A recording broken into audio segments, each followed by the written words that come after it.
demons that are born. Today, there are many demons that are born. That's why there's so many weather upheavals going on in the world. So as fuel overloads the fire, so the embryo created by the semen of Kasyapa in the womb of Diti has caused complete darkness throughout the universe. The darkness throughout the universe is explained herewith as being caused by the embryo created in the womb of Diti by the semen of Kasyapa.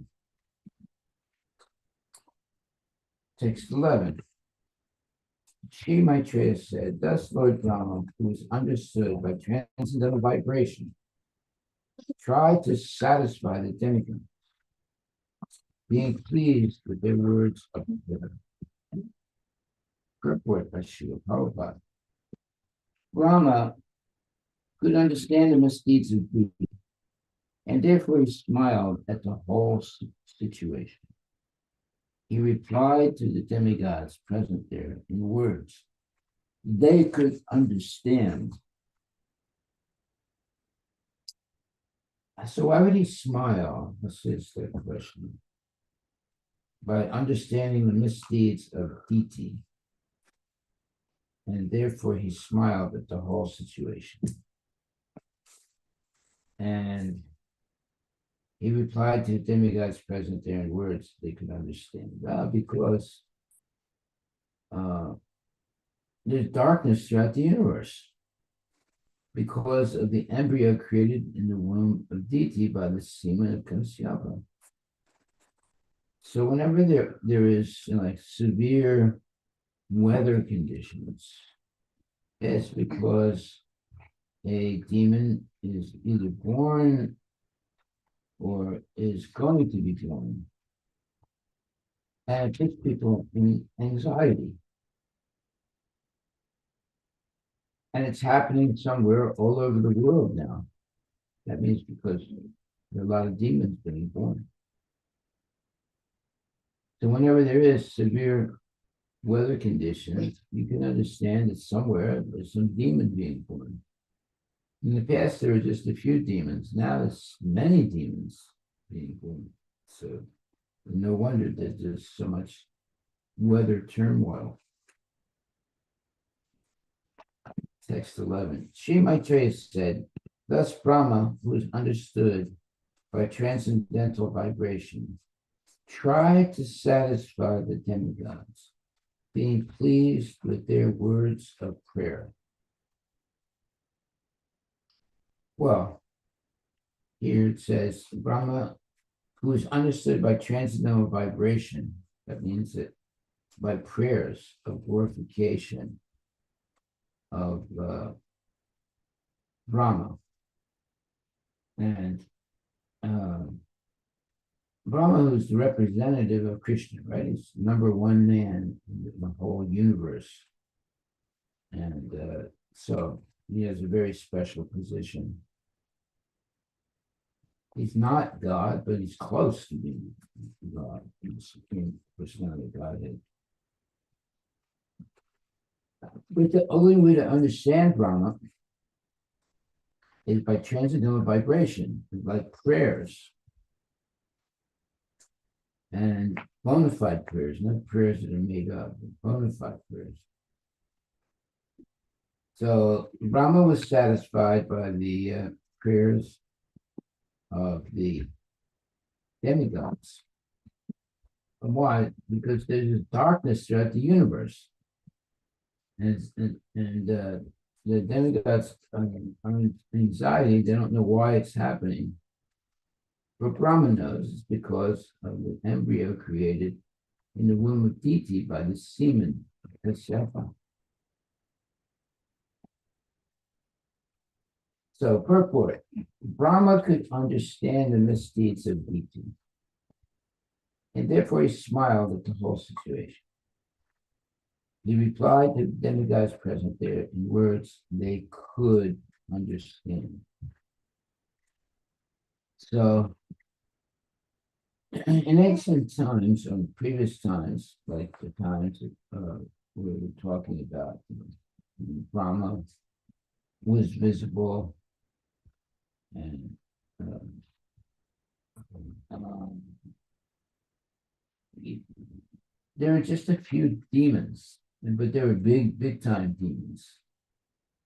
Now there's all kinds of demons, and there's all kinds of climate problems. Everyone today is, not everyone, but a lot of people are concerned about climate change. And that's because there are too many demons being born. So if you want to say correct climate change, then you have to tell the people in the world to stop engaging in sense gratification, because there's too much sense gratification. One effect is that Bhumi Devi is overwhelmed by the weight of the sins created by the demons, and therefore she holds back opulences of nature, and there are hurricanes and flooding, all kinds of turbulent weather. It means that there's too many demons being born, and Bhumi Devi is overwhelmed by it, so and upset by it. Brahma could understand the misdeeds of Diti, and therefore he smiled at the whole situation. Well, there's this woman, Diti, she's trying to, let's say, entice Kashyapa Muni to have sex with her at the wrong time. And Kashyapa is too weak. His weakness is too attached to his beautiful wife. Although he knows that if he engages in copulation with her at the wrong time, it's going to cause a lot of problems. But he's too weak spiritually to say no. Now, see, that's an interesting point. There are situations in life where you have to say no. You just can't say yes, yes, yes to everything. But you have to have the knowledge and the spiritual, let's say, strength to say no when people are trying to entice you to break the principles of Dharma. No meat eating, no gambling, no illicit sex, no intoxication. So what's happening here is there's going to be some illicit sex at the wrong time. But Kashyapa Muni doesn't have the spiritual, although he's a very spiritual person, but he's attracted to Diti, and it's going to cause havoc in the universe. Now, this attraction, you see, there's a saying in English, beauty is only skin deep. Well, what does skin deep mean? It's like, it's very, very, very little, right?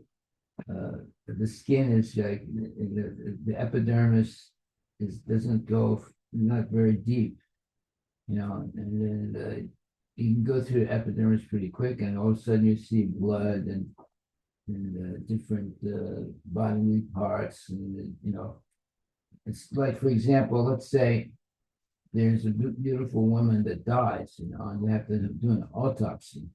The first thing they do is they make a big cut coming from the neck all the way down to the belly button, and then they open up on two sides, and you see the inside of the dead person, and all of a sudden, what seemed to be a very beautiful woman or man suddenly becomes a horrible vision. You're seeing blood and different organs. So then you see, that the beauty is only skin deep. Skin deep is like not even an inch. So it's basically a bag of stool. That's what we should have in our minds. We shouldn't be fooled by the bag. We should be cognizant, or we should understand that inside this thin bag is just blood, urine, stool, bones, and all these things. We get fooled by looking at the exterior part of the body. And especially women who are showing off their breasts. It seems to be something attractive, but actually Prabhupada said, the left breast is lust, and the right breast is ignorance, and something like that. Maybe you can look that up. I forget exactly how it was, but it's lust and ignorance. So we don't really understand what it means to see a woman's breast, but by the description given by Srila Prabhupada, it's not something good, but yet everybody is attracted by the breasts of a woman. And therefore women always wear these types of clothing that show parts or sometimes almost their whole breast. And for some reason or other, people, think it's something they like to look at. But actually, one breast is ignorance, and the other breast is lust. I think that's what it is, but keep looking for it. So we have to learn how to see things correctly. Like when you look at the body of a person, beauty is only not even 1 inch. It's like not even half an inch, not even a quarter inch. And as soon as you get past that thin, say, skin, you're seeing, blood, all kinds of gory things that are not actually beautiful. So we become fooled by the exterior way of looking at a person. We have to actually look at the person not on the level of the body, on the level of the soul. Then we don't get fooled. But if we only think of a person and look at a person on their exterior, we'll make a mistake. Did you say anything? You didn't find it. Prabhupada says one. Anyway, we might find it. So, 11, Sri Maitreya said, thus, Lord Brahma, who is understood by transcendental vibration, tried to satisfy the demigods, being pleased with their words of prayer. Therefore, by Prabhupada, Brahma could understand the misdeeds of deity, and therefore he smiled at the whole situation and replied to the demigods present there in words they could understand. Well, the demigods are very, very basically afraid because there's darkness throughout the universe due to the embryo or the potential babies that are in the womb of deity caused by the semen Kashyap. Well, in the past there were just a few demons. Now demons all the time being born and being developed in the womb of women, and that's because there's illicit sex. People don't follow rules and regulations anymore. And there's also abortion. It's a very, very sinful thing to do, where a mother will kill her own baby or pay someone to help her kill her own baby. And so it's very sinful to engage in abortion. So because of that, there's a lot of turbulence in the world today. It's due to these sinful activities that are being done as if they're right. People think, well, it was right that you had that abortion, blah, blah, blah. It's never right to have an abortion. Well, someone would say, well, what if the lady was raped? Well, that's not nice, but still, you shouldn't kill the baby in the womb. When the baby is born, then the mother can give the baby to another lady who's not able to have babies. But to kill the baby is not a good thing. Not a good thing at all. And people suffer. So Sri Maitreya said, thus Lord Brahma, who was understood by transcendental vibration, tried to satisfy the demigods, being pleased with their words of prayers. So that's what the demigods do. Whenever there's trouble, they start praying to Lord Brahma. Brahma could understand the misdeeds of deity, and therefore he smiled at the whole situation. He replied to the demigods present there in words they could understand. So Brahma he is Trikalagya. He knows past, present, and future. So he can understand what's happening. Demigods are confused. They don't know. All they know is everything, the lights went off, in other words, the whole universe. And they know it's very inauspicious. And they're frightened by it. And, it says the darkness throughout the universe is explained herewith as being is being caused by the embryo created in the womb of deity, by the semen of Kashyapa. Now, how are people going to know that? It's something that they can't see, but someone like Brahma can see what's the cause of all that darkness. And deity asked, insisted on having sex at improper time. And now the embryo is beginning to develop of Hiranyakashipu and Hiranyaksha, and it's causing havoc. And how do you know it's havoc? Because there's bad weather. And today there's bad weather all over the world. It means a lot of Hiranyakashipus are being born. Whereas in the past, there was only one Hiranyakashipu, and now there's many. So that's one understanding of why there's bad weather. Okay, so Brahma could understand the misdeeds of deity, and therefore he smiled at the whole situation. And why would he smile? Well, here are all these big demigods, and they're all freaked out. They're all scared. They're all worried, because there's complete darkness in the universe, right? And they don't know why. Well, that's normal. But obviously, Lord Brahma knows why, because he's much more spiritually advanced. So when he sees them so scared, right, he's smiling. Look at all these big guys, and they're scared.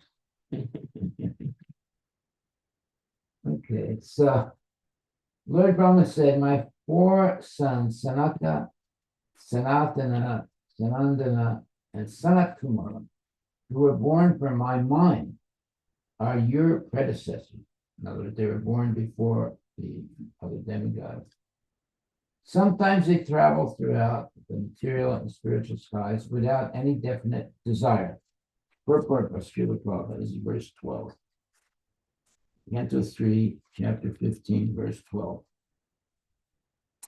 Prabhupada says, when we speak of desire, we refer to desire for material sense gratification.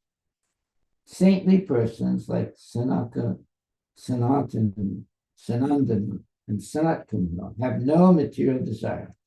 But sometimes they travel all over the universe out of their own accord to preach devotional service. Very nice. Text 13. After thus traveling all over the universes, they also entered into the spiritual sky, for they were freed from all material contamination. In the spiritual sky, there are spiritual planets known as Vaikuntras, which are the residences of the Supreme Personality of Godhead and his pure devotees, and are worshipped by the residents of all the material planets. Purport by Srila Prabhupada. The material world is full of cares and anxieties.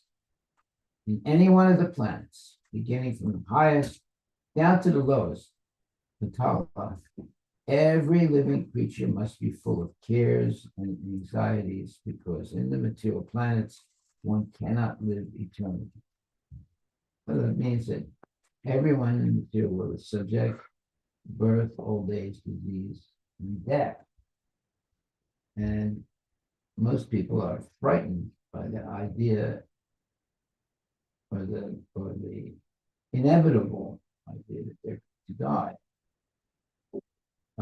But if you prepare yourself for death by chanting Hare Krishna and not engaging in any sinful activities, then you have no reason to be fearful, because you know that the soul is eternal. You really try, you just change the body.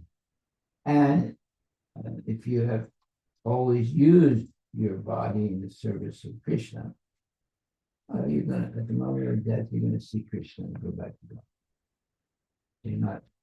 You're not frightened by the whole specter of death. Most people are frightened by death, and you can understand it is a difficult thing to accept that you're going to lose your material body. But actually, devotees are not afraid, because they know if they've led a spiritual life, always thinking of Krishna, chanting his names, doing artis, and going on Sankirtan, preaching, and so forth, there's no reason to be afraid. Why would you be afraid of someone that you're worshiping with love and devotion, right? And who is a kind God, not a mean God, right? But when a person is committing sins, then when they start approaching death, they get afraid, because they know there's going to be some punishment now for all the misdeeds that they've done. Just like, when a child does something bad, and then the mother finds out, and she's really upset, and it scares the child, because the mother's going to, punish the child for wrongdoing. So, therefore, we should not do anything wrong. Then you don't have to get scared. You don't have to worry.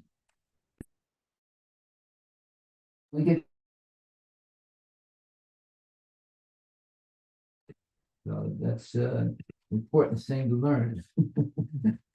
You don't like to get spanked, and you don't like to be forced to stay in your room and things like that. And don't do anything wrong. Just follow the rules and regulations that your parents are teaching you, and to be a good person, and that you won't be subject to all these punishments. And it says here in text 13, the material world is full of cares and anxieties. So cares and anxieties both are, let's say, negative things. And cares meaning you're worried about something, you care about, that you're afraid that something's going to go wrong. So it's a care. And anxieties, well, maybe you did something wrong, and now you're very anxious, knowing that somewhere, sometime in your life, you're going to have to suffer for it. The material world is full of cares and anxieties in any one of the planets, beginning from the highest down to the lowest, Patala, which is the lowest. Every living creature must be full of cares and anxieties because in the material planets, one cannot live eternally. The living entities, however, are actually eternal. They want an eternal home, an eternal residence, but because of accepting a temporal abode in the material world, they are naturally full of anxiety. In the spiritual sky, the planets are called Vaikuntha because the residents of these planets are free from all anxiety. That's what Vaikuntha means. Vaikuntha is a place where there's no anxiety, no fear. For them, there's no question of birth, death, old age, and disease. Therefore, they're not anxious. On the other hand, the residents of the material planets are always afraid of birth, death, disease, and old age, and therefore they're full of anxieties. Well, that's the truth. That's the truth. That's why, there's always the search for the elixir of immortality. It's been going on since the beginning of time.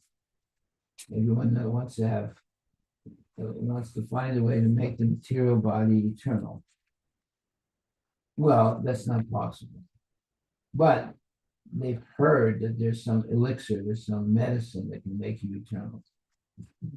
And it's been going on since the beginning of time. People are looking for the elixir of immortality. Look that up, elixir of immortality. Even from the most ancient time, there's been this rumor that there's an elixir of immortality, and people are trying to find it.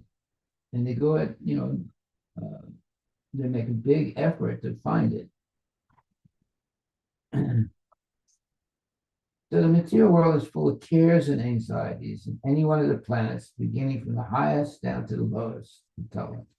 Every living creature must be full of cares and anxieties, because in the material planets, one cannot live eternally.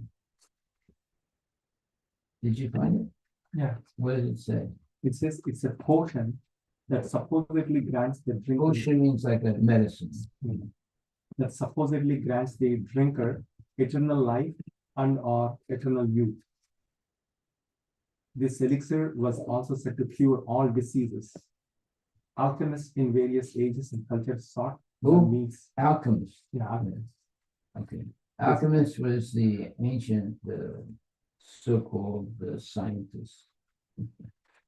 Go ahead. In various ages and cultures sought the means of formulating the elixir. Yes. The elixir of immortality. That's it? Yeah. Well, there is an elixir. Yes. Elixir of life. Same. Oh, same thing. Okay. Yes, so there is an elixir of immortality called the Hare Krishna Mahamantra. It's not a liquid, it's a vibration. Hare Krishna, Hare Krishna, Krishna Krishna, Hare Hare, Hare Ram, Ram Ram, Hare Hare. So there is an elixir. Where it is, what it is, it's the holy name of the Lord. And it has to be recited without material desires, simply to glorify the Lord. Otherwise, the material world is full of cares and anxieties. In any one of the planets, beginning from the highest down to the lowest, every living creature must be full of cares and anxieties, because in the material planets, one cannot live eternally. The living entities, however, are actually eternal. They want an eternal home, an eternal residence, but because of accepting a temporal abode in the material world, they're naturally full of anxieties. Yes, this material world that we're seeing, it's going to eventually disappear. That's just nature. There are 6 different stages. There's birth, there's growth, then there's staying, then there's you deteriorate, and eventually you die. So that whole process is something we can't free ourselves from. When I say ourselves, we can't free the material body of those stages of life, but we have an eternal soul, which doesn't go through those stages. But most people don't really believe that they have an eternal soul. They just believe that they are the body, and therefore they get scared of death, old age, disease, so many things that scare people. War, bombs are going off all the time. You can die at any moment, and we're seeing that in the Israelis. They're throwing these bombs all the time. People are living in Gaza. Any moment they can die. Actually, if you were living in Gaza, then you should, if you're intelligent, get out of there. It's a dangerous place. The bombs going off all the time. But still, people continue to stay there, and then they get, they die. They get blown up. But there are certain, whenever there's war, because nobody follows the rules and regulations of war, and a lot of people, a lot of children die.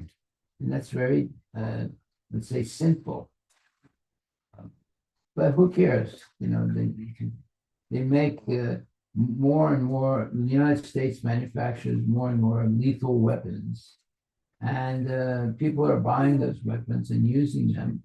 So what is the real advancement of modern society and science? They produce more and more lethal weapons, so they can kill people faster and in more numbers.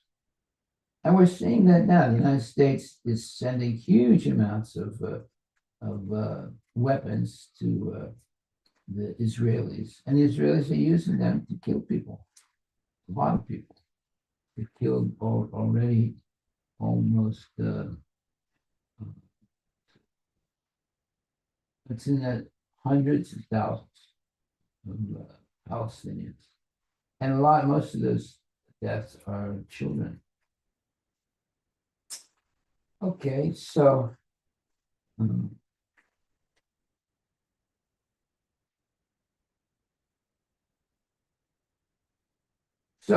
if you understand that the soul is eternal, therefore you're not actually going to die. It's just material body that's going to disappear. And there's two bodies, right? There's the gross body and the subtle body. You can't really destroy the subtle body, but when you purify yourself completely, the subtle body goes away and you get the eternal spiritual body. You go back to Godhead. But as long as your subtle body is still there, it'll take you from one body to another, because all the unfinished material desires that you have will force you to go to another body. The subtle body is where all those unfinished desires are. So now if you purify completely of material desires, then the subtle body goes away, and now you can go back to God. So, it's not easy going back to Godhead. It's very, there are different levels of the Maya that you have to purify or get rid of. So, gross material things, that's something you can see. But subtle things, you can't see it, but it's there. And so how do you understand these things? You can only understand it by reading the Shastras. You can't understand it any other way. If you go to a doctor and say, "Can you tell me something about the subtle body?" And say, "What? What do you mean?" Talking. So by reading the Shastras and then hearing them spoken also by genuine devotees, you begin to understand all the mysteries of life. And many of those mysteries, they're mysteries because you can't see them. It's like right now, I mean, are you seeing your subtle body? I don't think so. I don't see it, but it's there. And the subtle body has all your unfinished desires. And it doesn't die when the gross body dies. So the subtle body is carrying all those unfinished desires and it takes you to your next material body. So you have to not only purify your gross body, you have to purify the subtle body also. The subtle desires people have. So the Mayavadis want to erase all desires. That's not possible. You can try, but it's not possible. But if you have only desires to please Lord Krishna, and you act on those desires, and then you can, even if you cannot act on those desires, but you have only desires to please Lord Krishna, you will go back. Sometimes you have a desire, but you can't achieve it for whatever reason. But if you have only pure desires to please Krishna, and you try your best to engage in trying to please Krishna, you become purified, and at the moment of death, you can remember Krishna and you go back. So, here Prabhupada says, in the spiritual sky, the planets are all Vaikuntha. Vaikuntha means that place where there's no anxiety, no fear. It says, in the spiritual sky, the planets are called Vaikuntha because the residents of these planets are free from all anxieties. For them, there's no question of birth, death, old age, and disease. And therefore, they're not anxious. On the other hand, the residents of the material planets are always afraid of birth, death, disease, and old age, and therefore they're full of anxiety.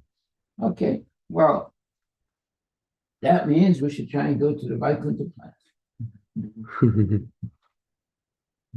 Not stay in the material planet. Okay, but there's a way to do that. You know, you have to become Krishna conscious, pure desires to please Krishna and engage with this. Then you go to the Vaikuntha planets. Now it's going to continue. In the Vaikuntha planets, it's next 14. In the Vaikuntha planets, all the residents are similar in form to the Supreme Personality of God. They all engage in devotional service to the Lord without desires for sense gratification.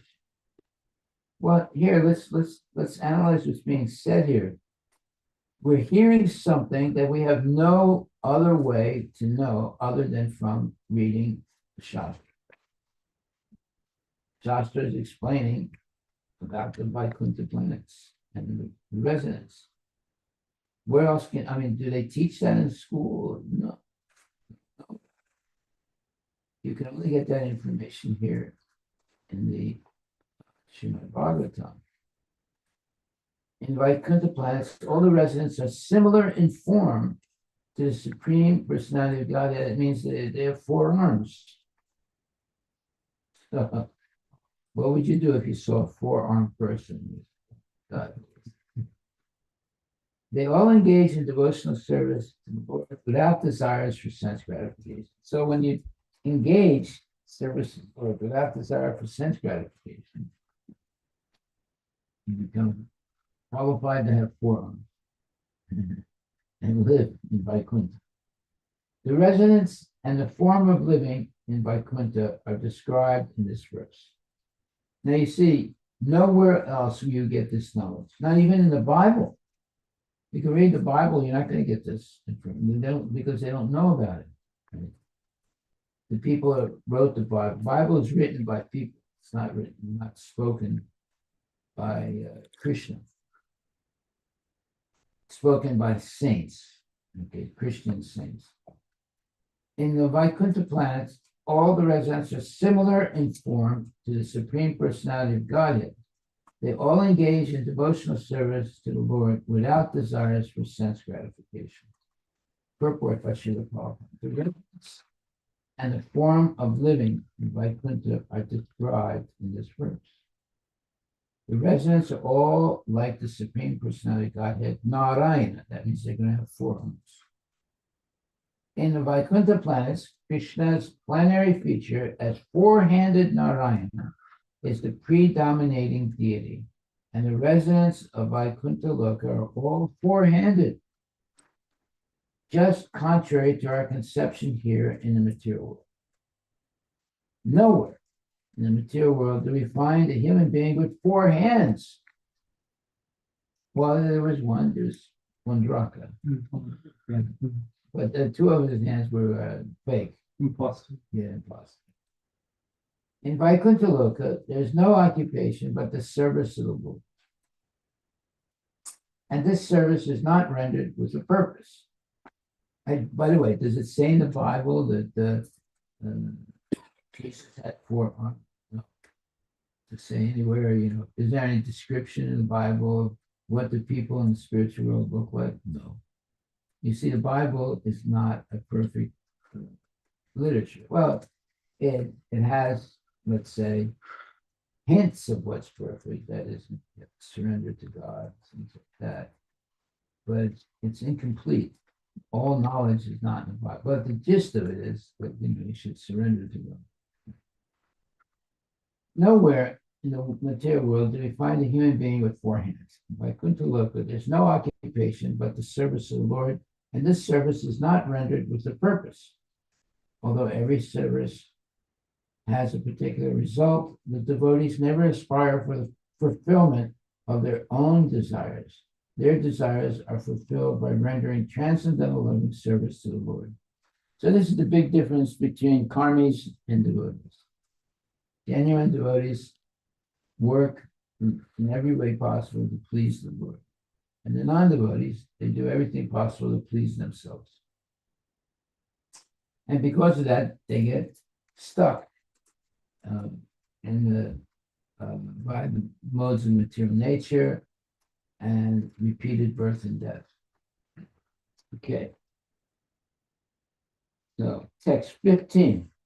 In the Vaikuntha planets is the Supreme Personality of Godhead, who is the original person and who can be understood through the Vedic literature. He is full of the uncontaminated mode of goodness, with no place for passion or ignorance. He contributes religious progress for the devotees. So now we're hearing about something that the scientists don't know about. We're talking about the Vaikuntha planets. You have all these astronomers, they're looking in their telescope to see what's going on. And they're trying to go to the different planets in the universe. They can't even go to the moon, which is the closest planet, right? So what kind of research are they going to do anyway? They're not going to go anywhere. They can't even go to the moon, believe me. They haven't gone to the moon. They claimed 55 years ago they went to the moon. It was a hoax. They didn't do it. And now they're trying to go back again, right? Like when Christopher Columbus, somehow or other, he was trying to find a way to go to India, right? So instead of going east, he went west, right? So he didn't find India, but he found, South America, West Indies. Yeah. Huh? West Indies. Yeah, the West Indies. So the problem of going back to Godhead is you can't do it mechanically. You have to do it spiritually. You have to become purified of all material desires and then educated to know how to glorify the Lord. You see, and so how can you do that? The only way you can do that is to read Bhagavad Gita and Srimad Bhagavatam. You're not going to be able to figure it out on your own, because it's beyond our scope of understanding. But if it's explained to you, explained to us through the Shastra and genuine devotees, then you can understand. Otherwise, who's going to understand all this? You know, people can't figure it out on their own. All this information is not in the Bible or the Quran. There's some information, but very, very little about, what's going on in the spiritual world. They don't know. Okay, so the kingdom of the Supreme Personality of Godhead, this is text 15, purport. The kingdom of the Supreme Personality of Godhead in the spiritual sky cannot be understood by any process other than hearing from the description of the Vedas. Well, that's what we're doing now. We're hearing from the description of the Vedas. The Srimad Bhagavatam, Canto 3, Chapter 15, and so forth. No one can go see it. In this material world also, one who is unable to pay to go to a far distant place by motorized conveyances can only understand about that place from authentic books. See now, this is called knowing, finding out about something you don't know by studying something that you do know. Right? So you do know that if you don't have enough money to go, let's say, to India, but you can find out about India by reading books about India from people who have gone there. Similarly, the Vaikuntha planets in the spiritual sky are beyond this material sky. The modern scientists who are trying to travel in space are having difficulty going even to the nearest planet, the moon, to say nothing of the highest planets within the universe. There is no possibility that they can go beyond the material sky, enter the spiritual sky, and see for themselves the spiritual planets, Vaikuntha. Therefore, the kingdom of God in the spiritual sky can be understood only through the authentic descriptions of the Vedas and Puranas. There you are, the gospel truth here being clearly spoken by Srila Prabhupada. In the material world, there are three modes of material qualities: goodness, passion, and ignorance. But in the spiritual world, there's no trace of the modes of passion and ignorance. There is only the mode of goodness, which is uncontaminated by any tinge of ignorance or passion. So in the material world, when someone is in the mode of goodness, at different times there can be some passion and ignorance. It's not pure goodness. But in the spiritual world, there's actually pure goodness.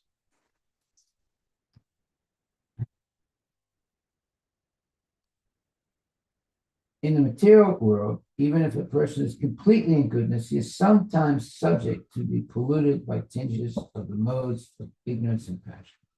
But in the Vaikuntha world, the spiritual sky, only the mode of goodness in its pure form exists. The Lord and his devotees reside in the Vaikuntha planets, and they are of the same transcendental quality, namely Suddha-sattva, the mode of pure goodness. The Vaikuntha planets are very dear to the Vaishnavas, and for the progressive march of the Vaishnavas toward the kingdom of God, the Lord himself helps his devotees. That's a big statement. The Lord himself helps his devotees. So, God helps those that help themselves, right? But here it's saying that the Lord helps, the Lord himself helps his devotees. So you want to go back to Godhead, you need the help of Krishna. You want to go to hell, you need the help of Krishna also. In other words, you can't do anything without the help of Krishna. So we have to know who Krishna is and how to please him. Then it'll help us go to Vaikuntha.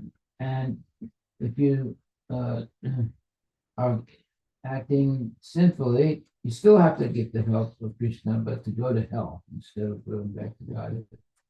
So in all senses, in all situations, we need the help of Krishna. Okay, next verse 16. In those Vaikuntha planets, there are many forests which are very auspicious. In those forests, the trees are desire trees, and in all seasons they are filled with flowers and fruits, because everything in the Vaikuntha planets is spiritual and personal. Well, on the earth, we have trees also, but they don't all give nice, juicy fruits.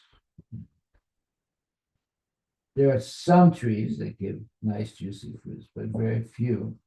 Most of the trees are, gives you leaves and give you acorns or things, but not nice, juicy fruits. So, and these desire trees that we're talking about in this verse, desire trees can give you any desire you want. So, there's one man that was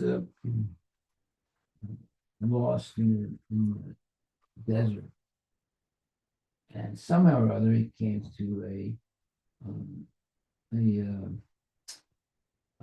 place in the desert that had water and palm trees, and now he's getting relief from the burning sun, and he sat down under a tree, and he was getting, he was just sitting there, and he thought, oh, it'd be so nice if I could have some nice water.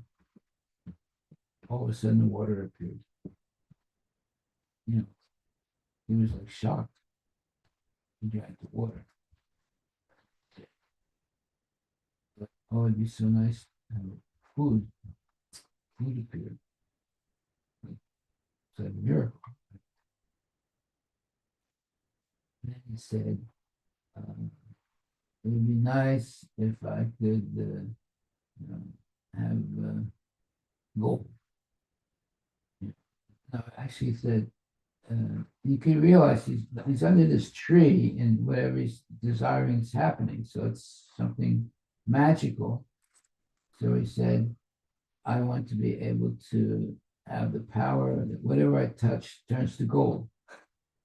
So then he touches a tree, and the whole thing turns into gold. And he's, amazed, And then, so he tries to get some fruit from the tree, right? He touches it, it turns into gold. Now he realizes that this benediction he has is actually his ticket to death, because everything he touches turns into gold. So he can't eat anything, can't drink anything. And eventually he died very quickly. You have to be careful what you want. If you want it's this stupid thing to say, whatever I touch turn to gold. Well, sir, that means the food that you touch will turn into gold. You won't be able to eat that. And the water you want to drink, that also turn into gold. So, people don't realize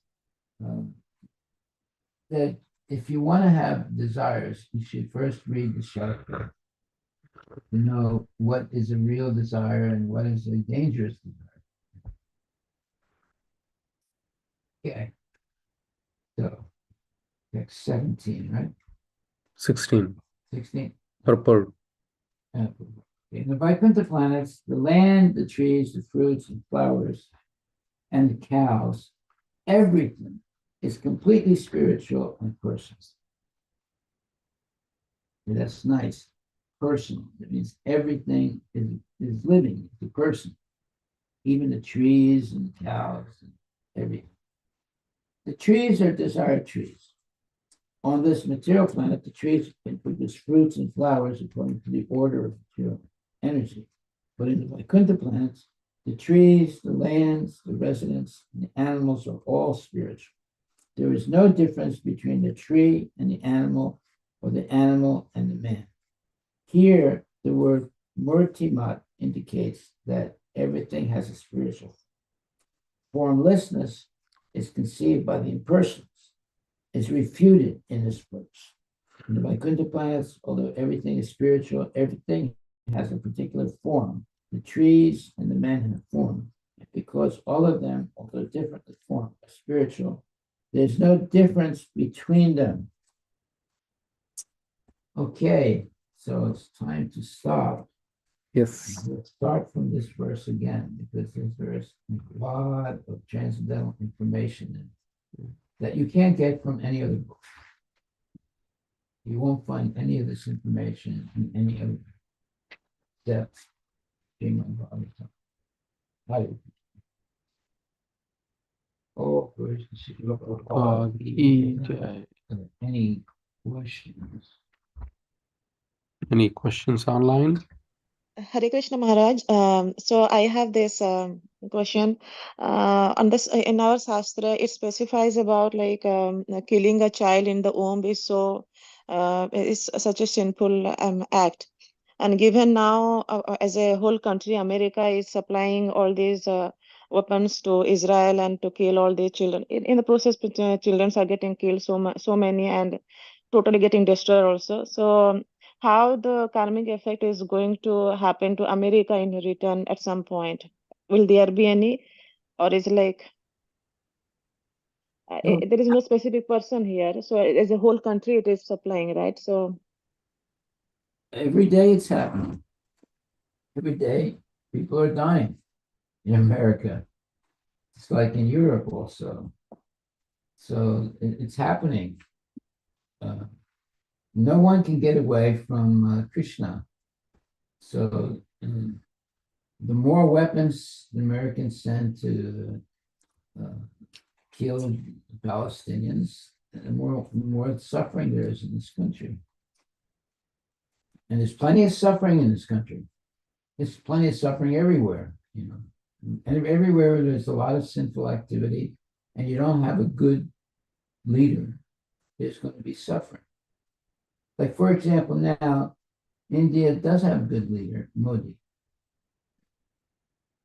So, are the people happy in India? Let's say better. Better. Better. Not perfect, but better. So, but, you know, Joe Biden, no, it's like zero, less than zero. So the people suffering. There's a lot of suffering in America. When Prabhupada came to the United States, he first came, he was expecting to see something like, you know, exception. So, and he was in the Bowery. It's like the lowest level of human existence in New York City. And then he suddenly realized, you know, the Americans are no different than the Hindus, you know, the Indians, India. He was seeing people sleeping in the streets, homeless people. He imagined that, you know, at first that, you know, all the Americans, they have these really nice houses and nice cars. Well, he did see that, but he also saw, just like in India, there are people sleeping in the streets. They're drunks and unfortunate people. So, you know, he was a little surprised at first, but then he realized this is Krishna's will because these people are being sinful. Yes. The rabbit? See, every day is going to come at the same time. That's the way they are. They come 2 times a day. Yeah, they were exactly at around 7 o'clock. Started. And he has his trajectory.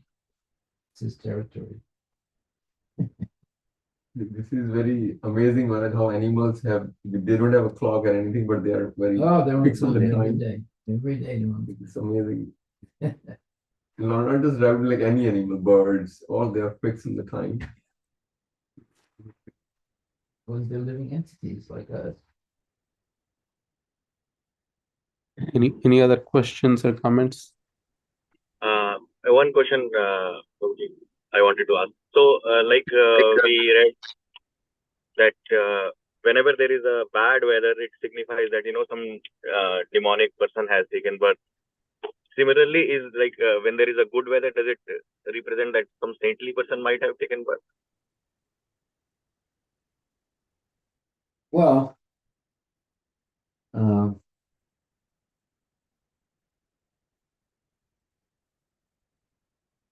let me think about that. I'll answer that tomorrow. I don't want to say anything right now. I mean, you would suppose that that's true, but let's just wait till tomorrow. I'll answer that. Hare Krishna.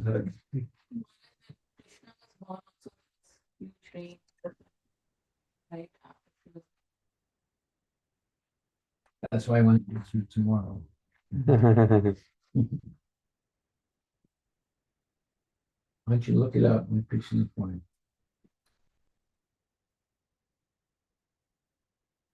But right now we're hearing about the real description of the spiritual world, Yes. which is probably the most important thing for us to hear about, because that's where we want to go to. Well, you can't go there if you don't know what's going on there, right? Yeah. There was one man who saw this advertisement: "Go to hell and be happy," like in Florida, Hawaii, the building. So I said, "Wow, it looks like it's Hawaii." So he bought a ticket, and then he took the elevator down to hell. As soon as he opened the door, the two demons got him and started beating him up and said, "Hey, what's going on here? I thought this was like a nice place." He said, "Well, that was the publicity. This is the truth." We got to be careful about where we want to go.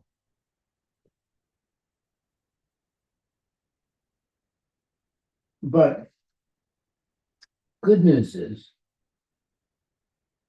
if you do go to hell, you can still be saved. Of course, Christians don't believe in that. They think that you go to hell, that's it, you're finished, you never get out. But that's because Christians don't have full knowledge. They don't have the information is not there in the Bible. One day I was speaking to this Muslim guy and I said that, what did I tell him? I said,